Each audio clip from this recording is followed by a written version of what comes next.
Alhamdulillah nahmaduhu wa nasta'inuhu wa nastaghfiruhu wa iyyahu na'buduh wa na'udzu billahi min syururi anfusina wa min sayyiati a'malina may yahdihillahu fala mudilla lahu wa may yudlilhu fala hadiya lahu asyhadu an la ilaha illallah wahdahu la syarika lahu wa asyhadu anna muhammadan abduhu wa rasuluhu la nabiyya ba'dahu والصلاة والسلام على رسول الله نبينا محمد بن عبد الله وعلى آله وصحبه ومن تبعه لا حول ولا قوة إلا بالله سبحانك لا علم لنا إلا ما علمتنا إنك أنت العليم الحكيم معاشر المسلمين muslimat rahimakumullah, para jamaah Masjid Az-Zumar baik yang hadir maupun yang mendengarkan atau menyaksikan oleh Zoom.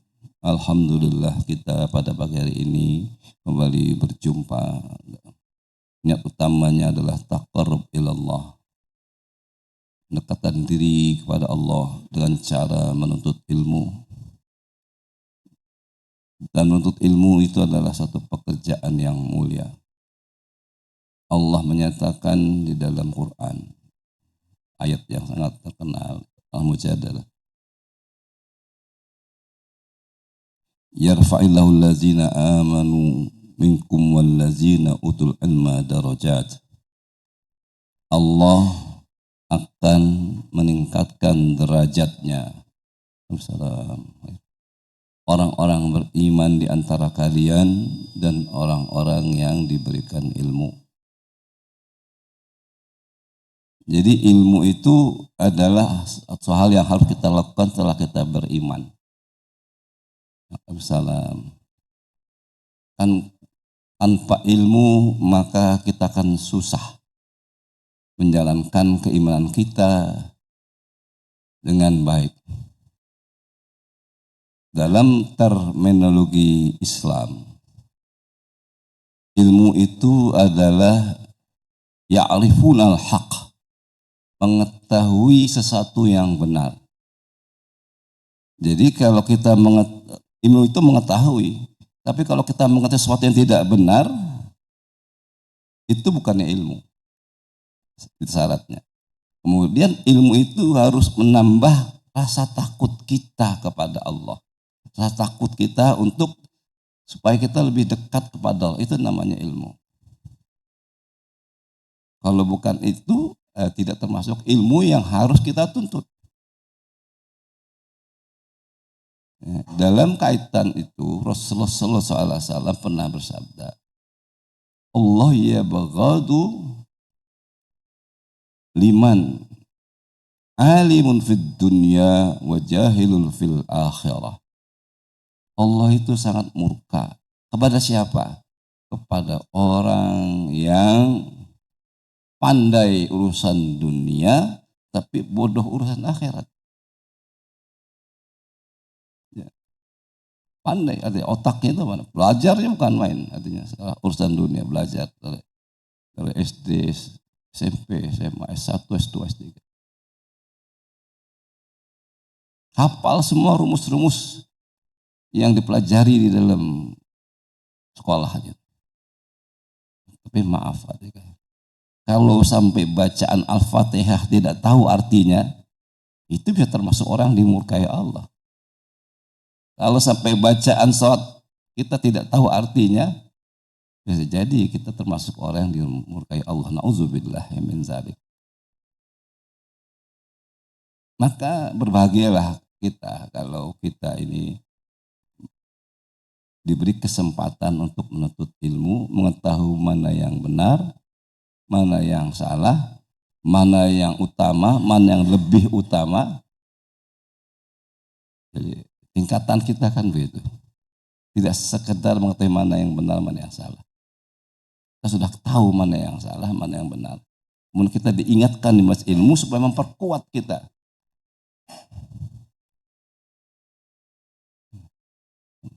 Menguatkan kita supaya artinya kita mau melaksanakan kebenaran itu. Kemudian Dengan mas ilmu ini kita mendapat rahmat kan didoakan oleh para malaikat yang hadir di sini. Begitu tingginya.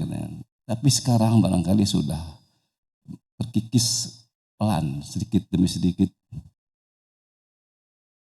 peran ilmu agama itu. Kalau zaman dahulu orang alim itu dalam ilmu agama dimuliakan oleh raja, dimuliakan oleh pemerintah. Kalau sekarang bisa jadi dihinakan. Saya ambil contoh kisah. Imam Malik itu adalah pengajar di Madinah. Waktu itu menjadi khalifah adalah Harun al-Rashid, berada di Baghdad. Imam Malik diundang ke Baghdad. Wahai Imam Malik, katanya, engkau adalah seorang alim, orang yang paling paham tentang agama saat ini. Aku ingin belajar pada engkau. Maukah engkau datang ke istanaku, mengajarkan aku dan keluarganya? Dikirimi surat begitu, Imam Malik jawabnya sebentar saja, dikit saja. Al ilmu yu'ta wa la ya'ti. Ilmu itu harus didatangi, bukan mendatangi. Jadi kalau mau belajar ke sini, dia bilang. Wah, bayangin. Sekarang nggak bakal ketemu Pak ulama yang model kayak gitu. Diambil Pak Prabowo, yuk saya mau belajar ke rumah, ke Hambalang atau ke mana, ke Kertanegara. Maaf Pak Prabowo, kalau Bapak Prabowo belajar ke sini, jangan masalah gurunya ke sana. Kalau sekarang kan banyak kan guru diundang ke rumah. Ya itu barangkali kita anggap darurat saja lah, daripada nggak belajar, jadi tetap jadi sah juga belajarnya gitu.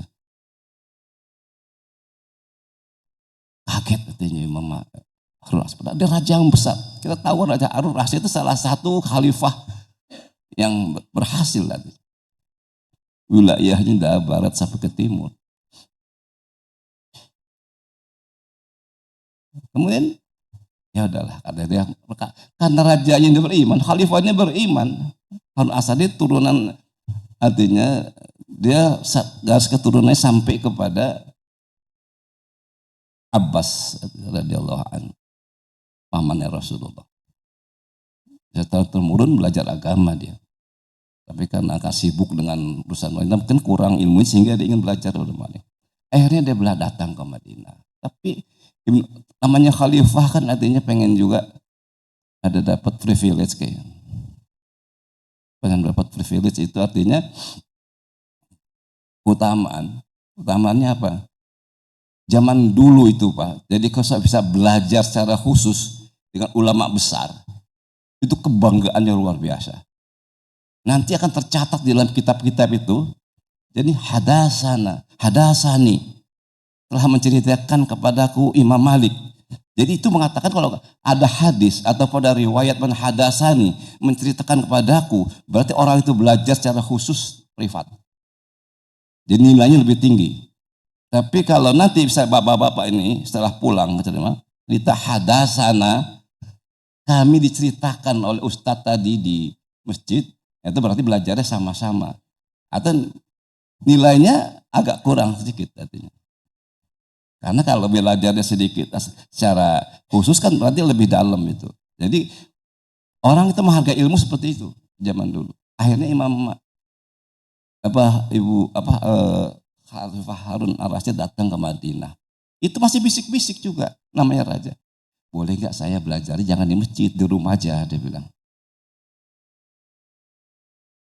Karena dia pengen tadi nanti kalau dia cerita ke Baghdad, kalau dia berikan fatwa kepada menterinya atau kepada rakyatnya, bang hadasani Imam Malik, saya diajarkan oleh Imam Malik langsung begitu. Jadi beda kan?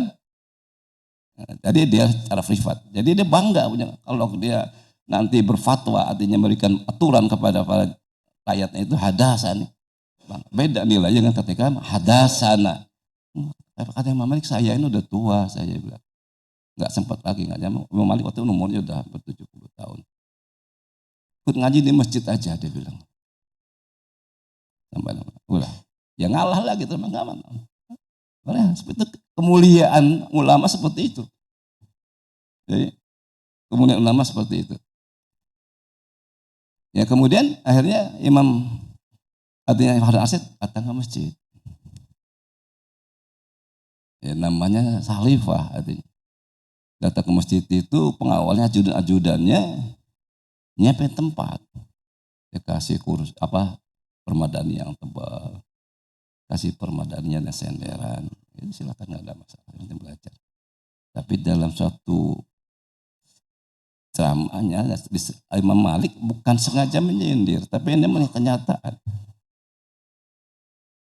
Dia katakan begini, ilmu itu katanya, kalau serius saja ditekuni, belum tentu semuanya dapat. Apalagi orang yang sambil senderan katanya, belajarnya. Yang serius saja katanya belum tentu dapat. Belum tentu masuk 100%. Jadi yang senderan katanya itu masuknya belum tentu 50%. Ini kan cerita Imam Khalifah. Jadi kalau bukan Khalifah senderan ya nggak boleh apa-apa. Tapi karena Khalifah ini harusnya orang soleh. Imam Malik itu tidak maksud menyindir, tapi dia memang hakikatnya seperti itu. Jadi orang yang serius aja belajar itu belum tentu dapat semua ilmu dari gurunya. Apalagi orang yang artinya belajarnya setengah-setengah. Sadar artinya. Karena dia orang soleh. Khalifah, pemimpin negara, kepala negara soleh. Jadi dia disindir secara halus begitu, sadar. Akhirnya dia tegak diri. Harus serius ketika belajar agama itu. Jadi jangan sampai nanti artinya terkena hadis Rasulullah.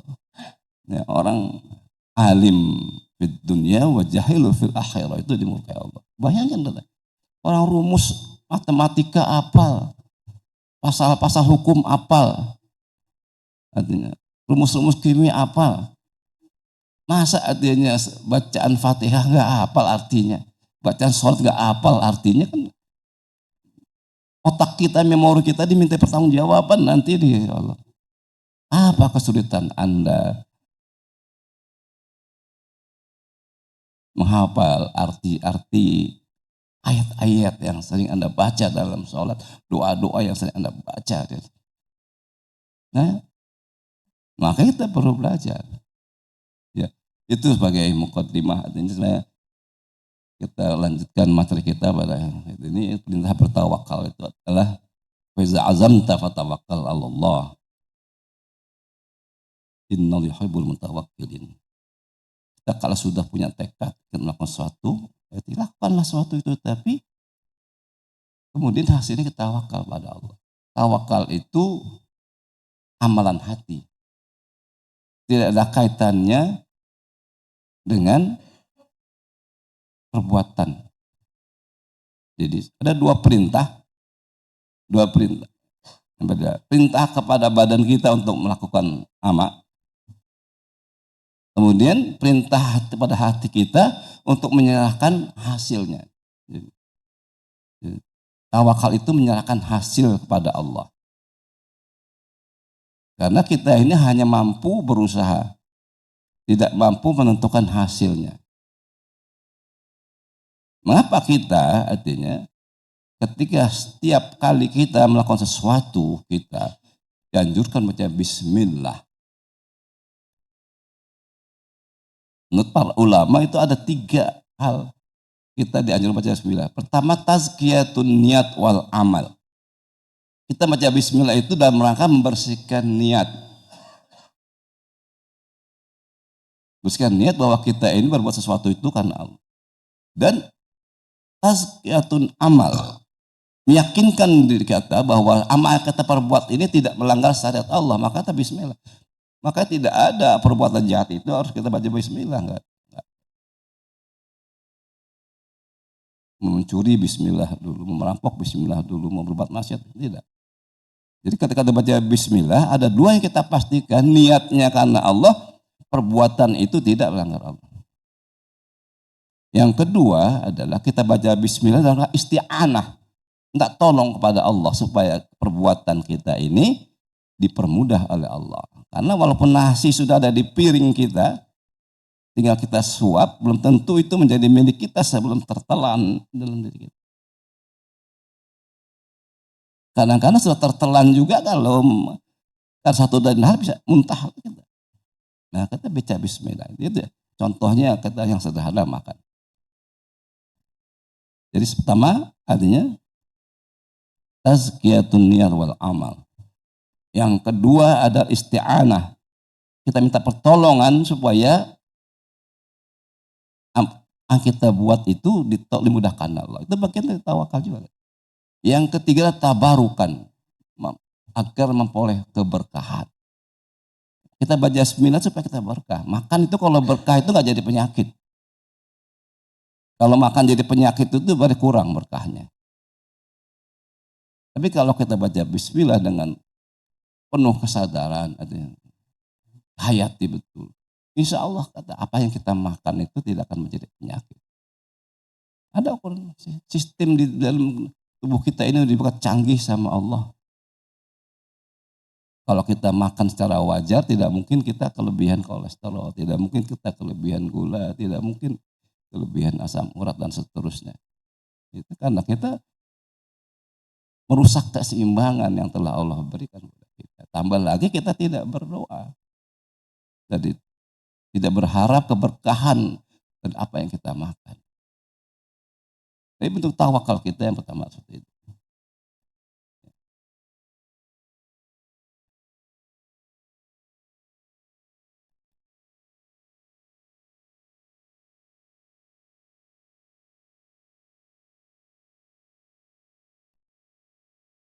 Menjanji Allah pada orang tawakal.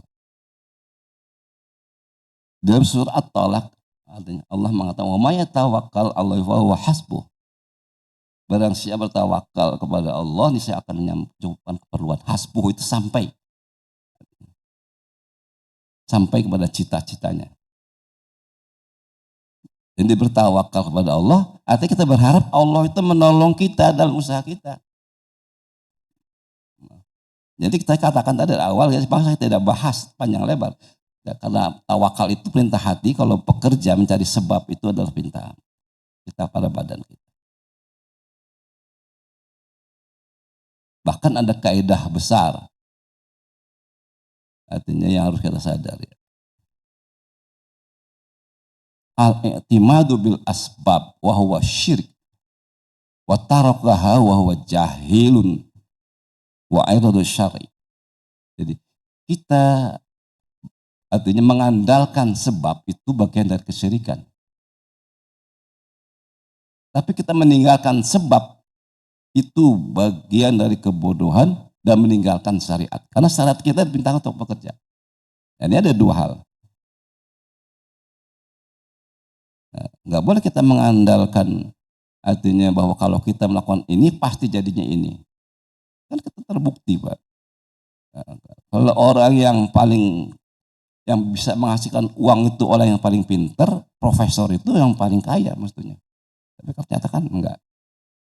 Kalau yang menghasilkan uang itu orang yang paling berkeringat, mungkin kuli-kuli sindang itu yang tiap hari maculnya dari pagi sampai sore paling banyak duitnya dia mestinya, karena ternyata kan enggak juga.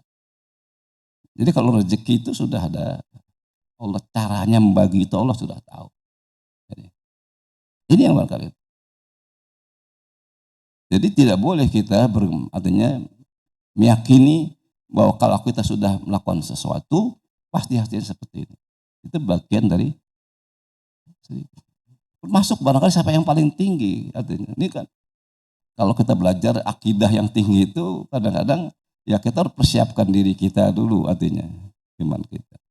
Ya contohnya kita gini. Kita secara umum nggak boleh kita ke dokter kita bahwa yang dokter menyembuhkan dokter itu bukan. Yang menyembuhkan Allah. Dokter itu syariatnya jalan sebab, salah satu sebab. Yang Allah perintahkan untuk kita cari. Makan itu bukan menjadikan diri kita kuat atau hidup. Yang menjadikan kita kuat dan kita hidup itu Allah.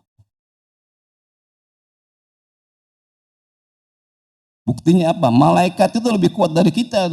Dibanding malaikat pada nggak makan. Nggak minum, tapi dia lebih kuat dari kita dia. Bisa terbang cepat kemana-mana. Bisa nyabut nyawa kita. Ada malaikat manggul aras. Nggak ngaso-ngaso, nggak berhenti-berhenti. Malaikat yang nyatet kita itu nggak berhenti, pegelnya kayak apa gitu. Kalau tanpa makan. Jadi poin kalau orang mengatakan terang aja dia malaikat. Poinnya bukan terang aja malaikat, tapi itu Allah mampu membuat itu. Jadi tanpa makan, tanpa minum dia jadi kuat. Jadi poinnya itu. Jadi oleh karena penyebab kita jadi kuat, penyebab kita jadi hidup bukan karena kita makan, tapi kita karena Allah. Jadi itu yang harus kita imani. Kalau kita iman kita sudah sampai ke situ, insya Allah lebih mudah kita. Cepat saja. Ya. Meningkatkan keimanan. Kalau kita tawakal, iman kita terlatih dengan tawakal kita. Jadi Allah yang berkuasa di dunia ini, di alam semesta ini, bukan yang lain. Kita yakin ya itu seperti hati kita jadi lebih tenang. Cepat saja. Dan kalau kita tawakal, kita mendapat kebaikan di dunia, di akhirat. Di dunia tadi kita akan dimudahkan sampai kepada tujuan kita. Dan di akhirat pasti kita dapat pahala yang sangat besar.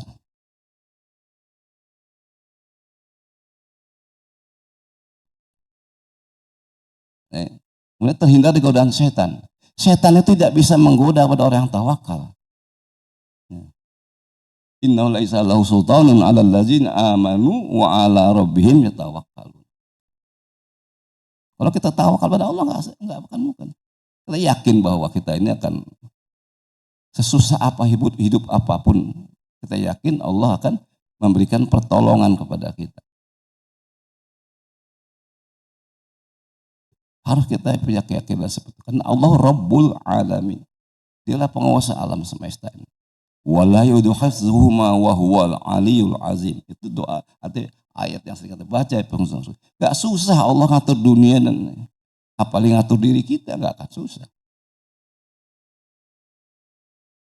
Tapi keyakinan kita ini harus penuh. Kadang-kadang keyakinan kita yang setengah-setengah. Ada masih sisa-sisa suuzon kepada Allah. Kalau kita husnuzon 100% kepada Allah, insya Allah pertolongan Allah itu akan cepat datang. Ada beberapa ayat artinya yang bisa kita jadikan penguat keimanan kita.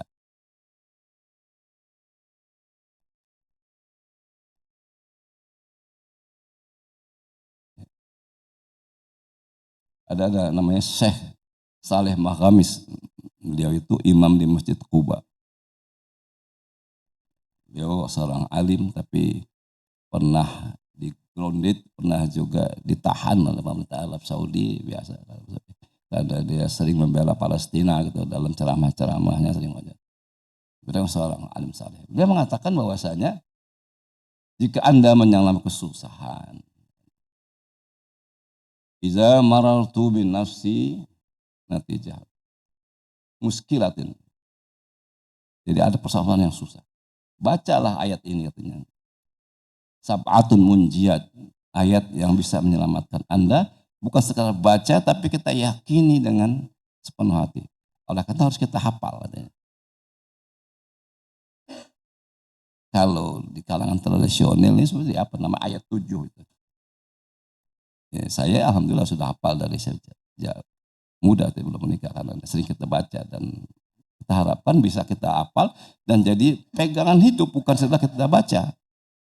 Jadi pegangan hidup. Apa itu ayat-ayatnya? Ayat pertama terdapat surah At-Taubah. Allah berfirman, "Qul la yusibana illa ma kataballahu lana wa maulana wa Allahu falyatawakkal mutawakkilin." Katakanlah, sekali-kali tidak akan menimpa kami melainkan apa yang telah ditetapkan oleh Allah untuk kami. Dialah menolong kami, hanya kepada Allah lah orang-orang bertawakal. Orang beriman seharusnya bertawakal. Jadi, qul la yusibana, tidak akan menimpa kami kecuali apa yang Allah tuliskan. Jadi kita yakin kalau Allah sudah gariskan, nanti kita akan tertimpa. Tapi kalau Allah belum tetapkan kita mendapatkan sesuatu, tidak akan kita dapatkan. Jadi kita hidup kita tenang. Kalau kita diberi musibah, kita yakin memberi musibah itu Allah yang Maha Pengasih dan Maha Penyayang. Tidak akan selamanya musibah itu berada bersama kita. Dan dalam beberapa ayat yang lain Allah mengatakan inna ma'al usri yusra, dan yang lain yusibana, menimpa kami musibah. Yusib tidak akan menimpa kami. Yakin Allah itu sangat maha pengasih dan maha penyayang dalam segala hal. Dalam hubungan kita dosa dan maksiat saja Allah itu masih memberikan kesempatan kita. Kita ini kan semuanya ini kan orang suka berbuat dosa. Kata Rasulullah SAW, kullu bani Adam khatta'un. Semua anak Adam, manusia itu tukang berbuat dosa. Jadi khatta'un itu isim mubalaghah. Jadi bukan sekali aja berbuat dosa, tapi berkali-kali berbuat dosa. Kalau sekali saya berbuat dosa, khoti'un namanya. Kalau khatta'un itu wa khairut-ta'in at-tawwabun.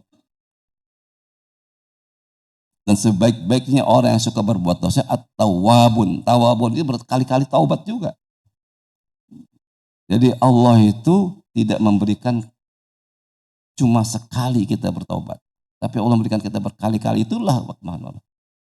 Gak kebayang sama kita Pak kalau Allah memberikan kesempatan sekali saja bertobat. Berarti kan kata kalau cuma sekali bertobat, ini kita ngirit tobat kita, nanti aja lah. Nah, kalau saya tobat sekarang, nanti besok masih hidup, dosa lagi. Nanti kalau udah dekat meninggal. Tapi kita nggak tahu kapan meninggal.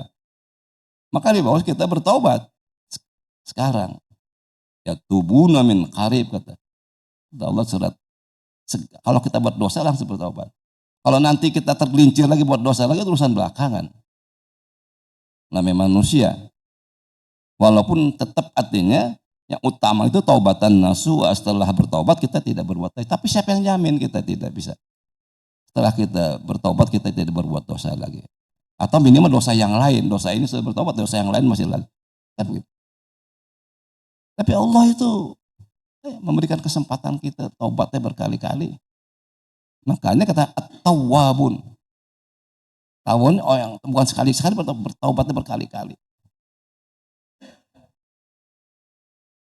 Jadi kita kemurahan Allah Pak. Bayangkan kalau cuma sekali kata Pak, habis itu kita hancur kita. Atau minimal kita nunda-nunda bertobat.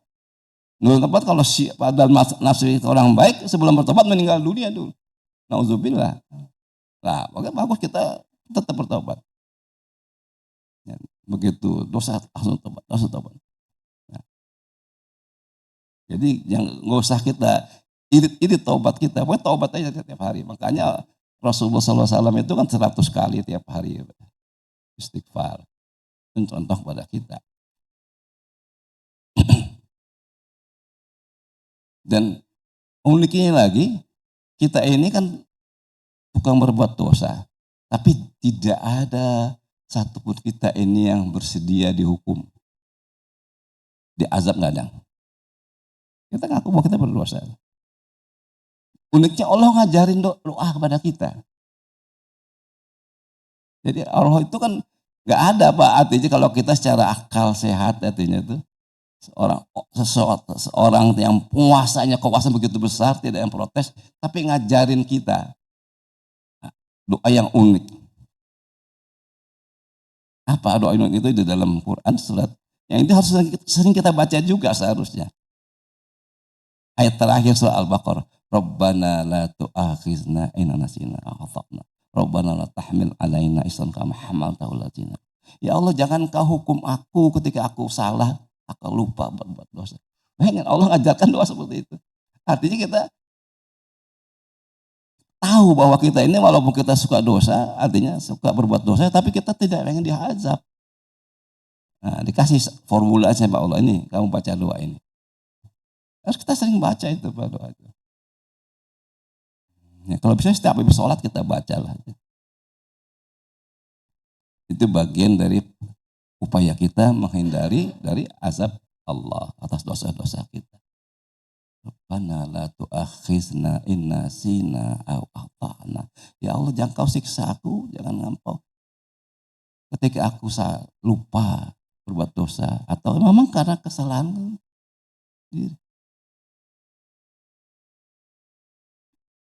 Itu uniknya aja, Allah itu begitu pengasih dan penyayang sama kita. Jadi kita berbahagialah kita karena kita punya Tuhan yang maha pengasih, maha penyayang. Kemudian ayat yang kedua ini jelaskan.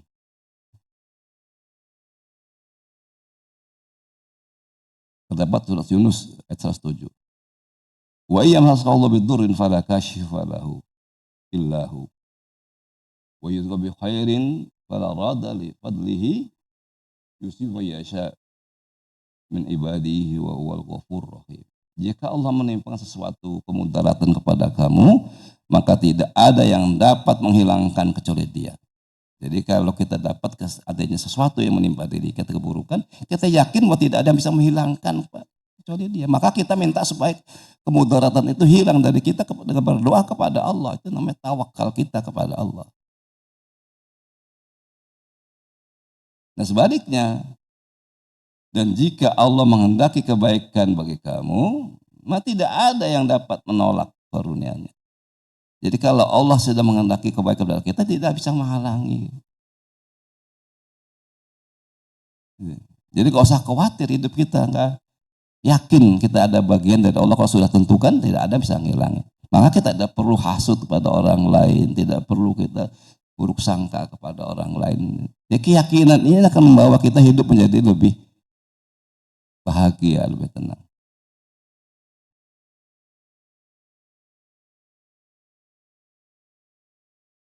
Kemudian Dia memberikan kebaikan kepada siapa saja yang dikehendaki. Dan Allah itu kan punya hak prerogatif untuk memberikan kebaikan kepada siapa saja yang dikehendaki. Kita terharap kita termasuk kita yang dikehendaki Allah untuk menerima kebaikan-kebaikan.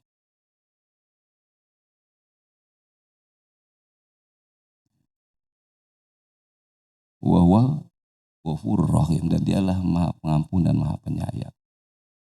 Jadi kita berharap supaya Allah, kita termasuk orang yang dipilih oleh Allah untuk dihilangkan kemudaratannya dan diberikan kebaikan. Jadi ayat ini artinya kalau saya anjurkan selain kita hafal, kita baca, kita yakini betul sebagai pegangan hidup kita. Bahwa kalau Allah sudah berkehendak kebaikan pada diri kita, tidak ada yang bisa menghilangi. Kalau kebetulan Allah mencoba kita dengan keburukan, kita yakin nanti Allah akan menghilangkannya juga.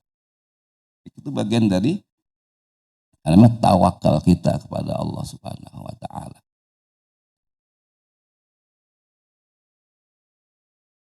Ayat yang ketiga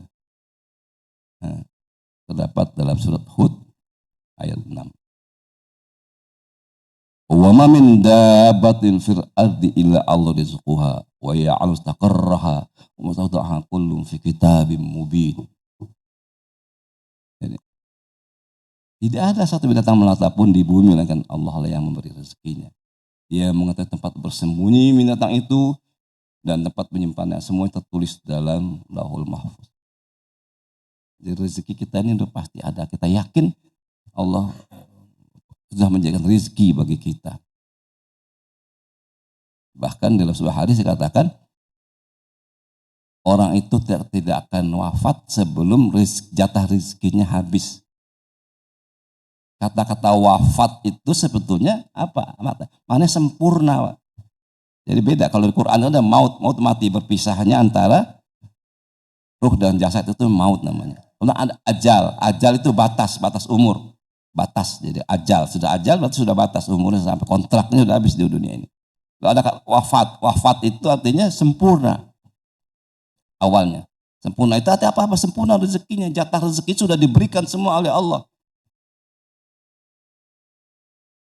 Baru dia kalau sudah diberikan jatah rezekinya semuanya Allah, maka dia tidak bisa hidup lagi di dunia ini. Dan kita yakin tadi Allah yang memberikan rezeki kepada kita. Caranya Allah itu sudah diatur.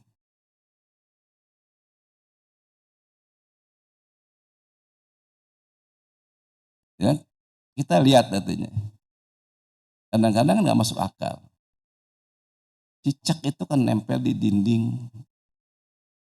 Jalannya juga seberapa cepat. Tapi dia mampu memangsa nyamuk. Ya. Yang kita saja nepoknya kadang-kadang manusia nggak bisa nepok nyamuk, susah. Saya kan baru kemarin itu baru pulang dari Labuan Bajo lihat komodo Pak, komodo. Komodo jalannya pelan, enggak. Makanannya apa? Rusa Pak. Gede rusa. Menjangan, ada kerbau, kadang-kadang babi hutan yang makan. Larinya cepat semuanya. Lebih cepat dari kamu. Tapi dia bisa memangsa itu. Dan badannya lebih besar daripada yang dimangsa itu, badannya lebih besar daripada badannya dia. Dia makannya 40 hari sekali dia makan. Komodo. Jadi kalau bisa makan dia walaupun kita dekat-dekat dia nggak berminat, kecuali barangkali kalau diganggu. Dan uniknya komodo barangkali bagian dari istimewaan. Kalau komodo itu kalau berburu binatang, buruannya dia sendiri Pak. Giliran makan sama-sama. Kembalikan manusia nyari sama-sama, begitu dapat ya masing-masing diumpetin. Tapi kalau komodo enggak, dia berburu misalnya. Karena nggak mungkin habis juga kalau kerbau yang besar itu sama komodo yang barangkali ukurannya nggak seberapa, artinya dia makannya bareng-bareng nanti. Jadi makannya bareng-bareng dengan komodo yang lain. Dan penciuman tajam. Komodo 5 km itu bisa mencium mangsanya. Jadi 5 km bisa mencium mangsanya.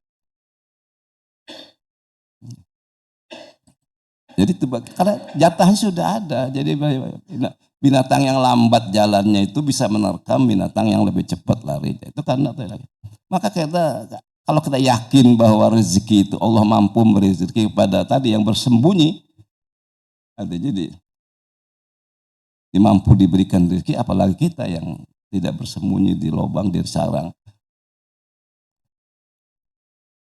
Yakin, hidup kita jadi tenang.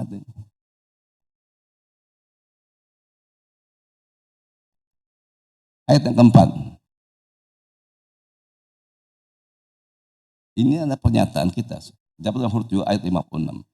Inni tawakkaltu ala rabbikum wa min dabatin illa huwa akhidhu binasiyatiha inna rabbi ala siratal mustaqim. Sesungguhnya aku bertawakal kepada Allah Tuhanku dan Tuhanmu, ya Tuhan kita semua. Tidak satu binatang satu pun, dialah yang memegang ubun-ubunnya. Sungguh Tuhanku di atas jalan yang benar. Artinya bukan umum, artinya semua dalam kendali Allah. Allah memegang ubun-ubun kita. Semua dalam kendali Allah. Jadi kita ini dalam kendali Allah. Kita harus siap, makanya dikendalikan oleh Allah. Maka ada doa dari Rasulullah itu, wahus ilal khairi binasiyati. Ya Allah, genggam ubun-ubunku dan bawa ke arah yang benar. Itu doa, kalau di dalam hadis itu doa habis baca Quran di antara salah satu itu. Wahus ilal khairi binasiyati. Jadi kita nggak pasrah aja, nanti Allah yang mengantarkan kita kepada kebaikan. Allah mencegah kita dari keburukan. Allah yang tidak membuat kita tidak punya minat untuk melakukan kejahatan. Kalau sudah Allah genggam ubun-ubun kita nggak berminat lagi untuk melakukan dosa. Wahuz ilal khairi binasiyat, itu doa tersebut. Jadi dalam Ibnu Hibban ada doa yang setelah baca Quran di antara doanya itu adalah itu. Banyak sih, banyak. Setelah baca Quran doanya banyak. Ada yang kalau di dalam Abu Daud ada Allahumma arhamna bitarki ma'asi abada. Jadi ya Allah, Engkau berikan rahmat padaku agar aku artinya mampu meninggalkan maksiat selamanya.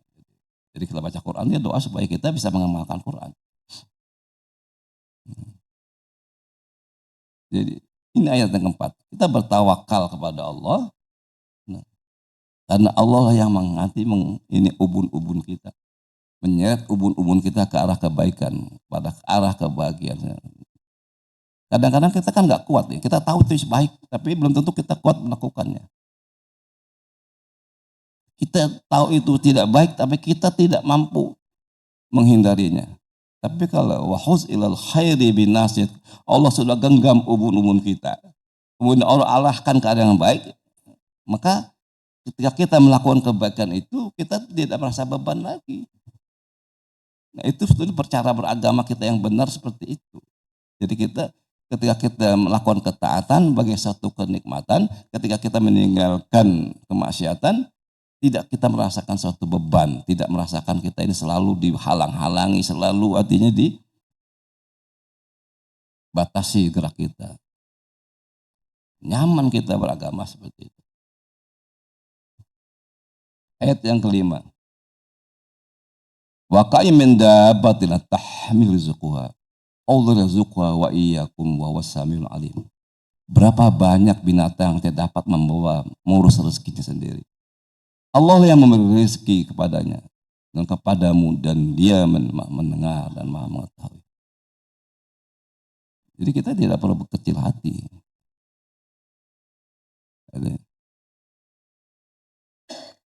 Kita tidak mampu mencari rezeki, Allah artinya.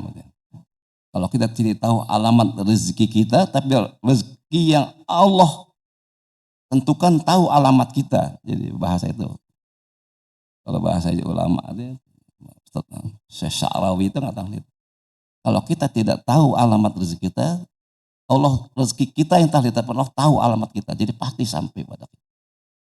Tenang Pak hidup kita kata Allah kita. Kadang-kadang tapi yang kadang-kadang ini kan yang membuat hidup kita tidak tenang adalah ketika kita tidak puas dengan apa yang Allah sudah berikan. Itu yang masalah. Kalau kita ridho saya udah jatah kita ini udah. Kita kadang-kadang iri sama orang lain. Yang irinya itu yang tidak boleh sebetulnya. Iri yang diizinkan oleh Allah, artinya ketika iri ada orang taat kita iri boleh. Tapi kalau orang lebih kaya, lebih banyak uangnya nggak boleh kita iri. Karena belum tentu uang yang mereka miliki itu membawa kebahagiaan bagi kita, bagi mereka. Tapi uang yang sederhana yang kita terima dengan artinya ridho minta Allah bisa menjadi berkebahagiaan kita. Yang dikira orang yang banyak uangnya itu bahagia. Orang yang tinggal di Menteng Kebayoran itu, Menteng Rumah Rahmat 4 Elit. Itu kalau cuma tabungannya cuma ada 2 miliar Pak, begini Pak. Pusing.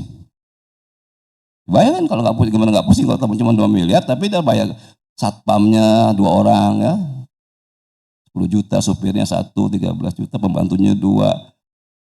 Jadi tiap bulan itu harus mengeluarkan paling 100 juta. Saya punya kenalan tinggal ada di Tomak, bayar PBB-nya 100 juta tiap tahun. Pusing dia bilang. Pusing 100 juta, udah pensiun juga kan, pensiun 100 juta, mau jual sayang dia bilang katanya kenangan. Nggak ada jual berarti kan 10 juta dibakar PBB-nya aja itu 1 bulan. Belum yang lain-lainnya kan. Jadi belum tentu orang yang kelihatannya segi materinya itu dia banyak hartanya beli bagian. Kita nggak usah ngiri. Yang Allah yakin bahwa untuk kadar kehidupan kita sudah dijamin oleh Allah Subhanahu wa taala. Ayat yang ke-6. Nah, ini penting. Ma yaftahillahu lin-nas min rahmatin fala mumsika fala mursila min ba'dihi wa huwal azizul hakim. Kalau soal Allah sudah anugerahkan, sudah bukan pintu berupa rahmat, tidak ada yang bisa menghalanginya. Tapi kalau sudah ditahan sama Allah juga tidak ada yang bisa memberikannya. Ini keyakinan kita.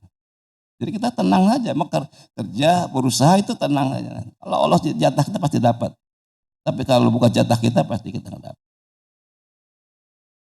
Ya, kewajiban kita tadi kan kita tetap berusaha. Karena itu perintah kepada badan kita. Hati kita tidak boleh kita artinya bergantung kepada usaha kita. Itu namanya iktimat. Kita yakin usaha kita nanti Allah akan ngatur. Contohnya banyak Pak. Kalau di dalam kisah-kisah artinya, ya contoh yang paling nyata misalnya Siti Hajar tuh lari sofa marwah, ternyata airnya bukan di situ. Hah? Airnya di kakinya Nabi Ismail. Tapi kewajiban dia tetap berusaha artinya kan. Tetap berjuang untuk memperoleh air itu. Walaupun nanti hasilnya bukan dari situ. Ya kita kewajiban kita tetap berusaha. Walaupun nanti belum tentu dari usaha. Banyak orang yang artinya dia mendapat rezeki itu bukan dari usaha pokoknya. Justru lebih banyak dari usaha di luar usaha pokoknya.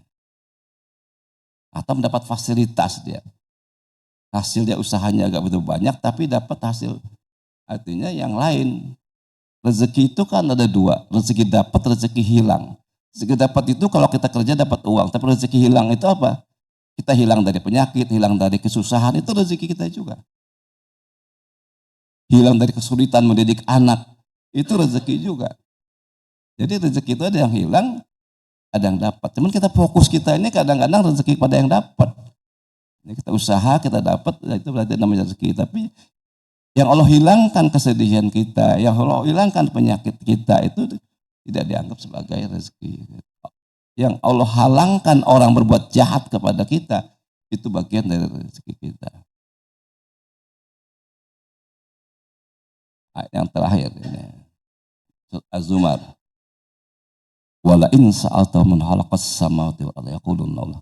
Kalau kau tanya kepada mereka siapakah yang menciptakan langit dan bumi, la yaqulunna Allah, pasti mereka mengatakan bahwa yang menciptakan langit dan bumi itu Allah. Kita juga kan yakin bahwa yang menciptakan langit dan bumi itu Allah.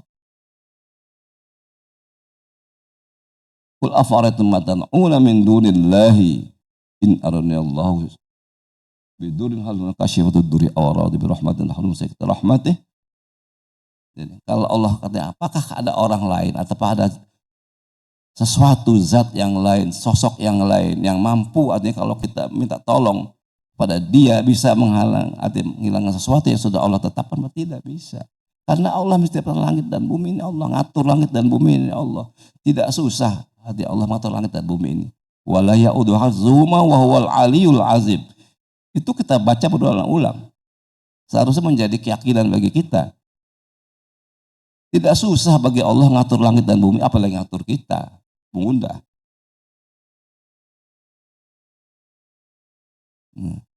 Kalau orang beriman, arti sikapnya seperti itu. Dan kita kadang-kadang ini kan nggak sampai ini Pak, ini otak kita. Yas'alhu man fis samawati wal yawma fis syan. Yas'alhu man fis samawati wal ardi. Allah itu setiap hari dalam keadaan sibuk. Karena sibuknya apa? Bagaimana? Kebayang nggak sama Allah? Karena dia, semua makhluk kita minta doa. Di Masjid Az-Zumar ini tadi ada berapa orang yang berdoa. Bayangkan kalau kita manusia Pak, ada orang minta ini, pusing mau udah begini. Ya, nggak kebayang. Tiap Allah miliaran orang berdoa. Doanya kadang-kadang bertentangan. Sang suami minta doa, ya Allah, mohon dilembutkan istri saya mau kawin lagi, dia supaya dia izinkan. Istrinya doa juga, ya Allah, jangan izinkan suami saya kawin lagi gitu. Bingung nggak kata gitu? Kalau Allah nggak bingung. Allah memberikan mengabulkan doa itu sesuai dengan ilmu yang Allah ketahui. Ada mana yang terbaik itu nanti Allah. Kalau sudah Allah tetapkan itu jadi yang terbaik nanti. Gak bayang sama kita, otak kita itu gak sampai. Yas'alhu man fis samawati wa kulla yawmin wa fisyan. Semuanya artinya ada di langit dan di bumi, bukan di bumi saja, di langit malah malaikat itu berdoa pada Allah. Kulla yawmin fisyan. Setiap saat Allah itu sibuk minta ampun. Bayangin tadi. Mana yang ditolak doanya, mana yang diterima, mana yang diganti. Ya agak kebayang. Itu menunjukkan kalau kita baca ayat itu saja Pak, itu menunjukkan betapa hebatnya Allah sehingga kita ini tidak bisa artinya betul-betul menjadi hamba yang sangat hina di hadapan Allah. Dan kita berharap pada Allah bahwa Allah yang menurunkan karunia kepada kita. Ya. Terakhir, kalau kita bisa bertawakal, itulah kita namakan namanya, kita menjadi wali Allah, kekasih Allah. Allah menjanjikan ala in auliya Allah la khaufun alaihim wa lahum yahzanun. Kalau kita jadi kekasih Allah, wali-wali Allah itu tidak ada kekhawatiran, tidak ada rasa sedih kita. Jadi kalau kita tawakalnya kita besar dan sungguh tawakal, gak ada rasa sedih kita, gak ada rasa khawatir kita. Udah kita Allah ngatur kita, hidup kita mudahnya Allah. Syaratnya tadi kita harus yakin betul pada Allah. Allah tidak akan menyia-nyiakan amal kita, Allah tidak akan menyia-nyiakan doa kita, Allah tidak akan menyia-nyiakan ibadah kita. Dan kita yakin Allah itu maha pengasih dan maha penyayang, sehingga Allah pasti akan menolong kita apapun keadaan kita. Sepanjang kita tadi menjalankan, artinya sekuat tenaga apa yang Allah perintahkan dan meninggalkan apa yang Allah larang. Wallahu a'lam bishawab. Itu saja saya sampaikan pada kesempatan ini. Mudah-mudahan bermanfaat, terutama bagi saya pribadi bisa menambah keimanan, menambah ketakwaan, dan bagi kita semua bisa mendorong kita menjadi orang-orang yang bertawakal kepada Allah Subhanahu wa taala. Wallahu a'lam bishawab. Cukup ya? Mudah-mudahan jelas semua. Ya, Mas Fajar. Ya, siap. Waalaikumsalam warahmatullahi wabarakatuh.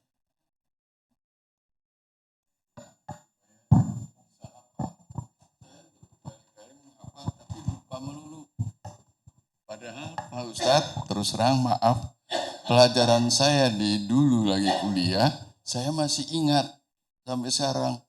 Tapi menghafal Al-Quran enggak. Gimana caranya Pak Ustadz?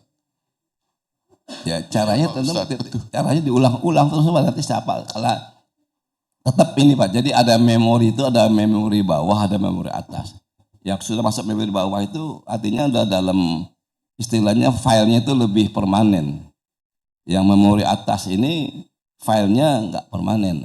Ya itu yang harus kita masukkan hal yang penting itu pada memori yang di bawah kita. Jadi di bawah sadar kita sehingga kita hafal. Ya. Nggak semua orang juga Pak, artinya kadang-kadang anak sekarang nih saya ada dulu. Artinya saya waktu saya masih kerja lah, kita berapa 15 tahun ada anak dari UI masuk di anak buah saya fakultas ekonomi. Saya tanya Mas, kamu masih ingat nggak rumusnya, coba bikin nih kurva artinya pergeseran permintaan supply and demand ini saya bilang, atau kurva law on the missing of return. Bingung dia, pikir saya ini 40 tahun yang lalu saya kuliah ini masih hafal, saya bilang saya bisa masih. Anda baru 4 tahun baru udah lupa, saya bilang gimana kamu belajar, saya bilang enggak tahu anak sekarang itu belajarnya gimana. Saya 40 tahun lalu saya belajar ini saya masih hafal, saya bilang. Nah, itu karena kita ada di memori dasar. Jadi kita ulang-ulang terus. Jadi kalau nggak apa-apa kita lupa ya kalau kita lupa kita buat catatan. Tapi ada hal-hal tadi yang penting-penting itu harus kita hafal betul. Kayak macam ini 7 ayat ini kita baca itu setiap hari ya Pak. Nanti lama-lama hafal. Nah. Kalau saya harus kita baca dan kita jadikan pegangan, bukan kita baca saja. Sehingga menimbulkan ketenangan di dalam hati kita.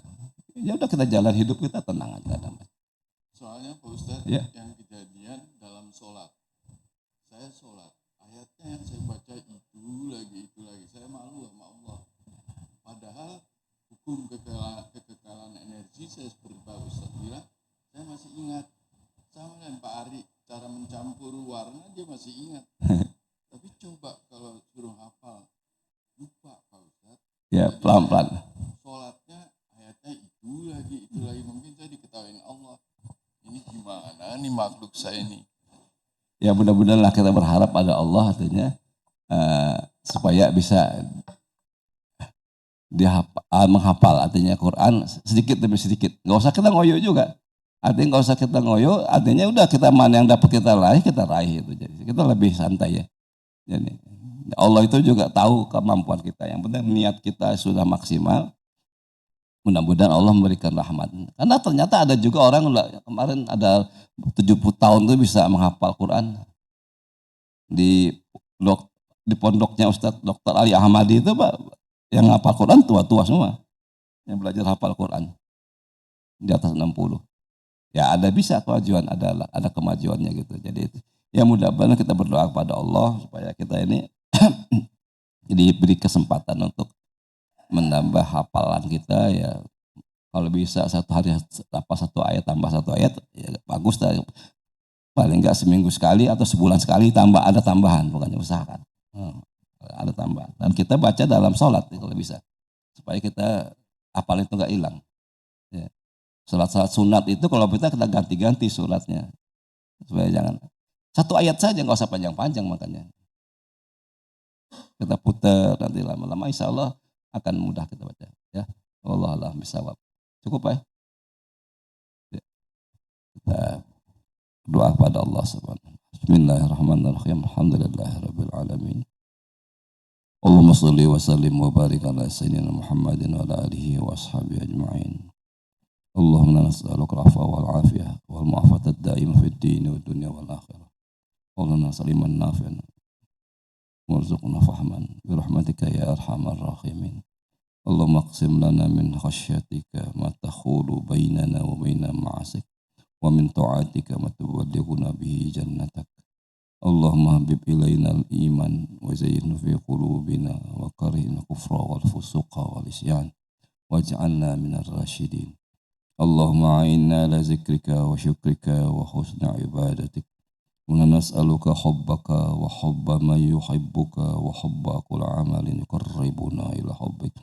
Rabbana la tuzigh qulubana ba'da idh hadaytana wa hab lana min ladunka rahmah innaka antal wahhab. Rabbana atina fid dunya hasanah wa fil akhirati hasanah wa qina azabannar. Subhana rabbika rabbil izzati amma yasifun wa salamun alal mursalin alhamdulillahi rabbil alamin. Wallahu muwaffiq ila aqwamit thoriq. Wassalamu alaikum warahmatullahi wabarakatuh.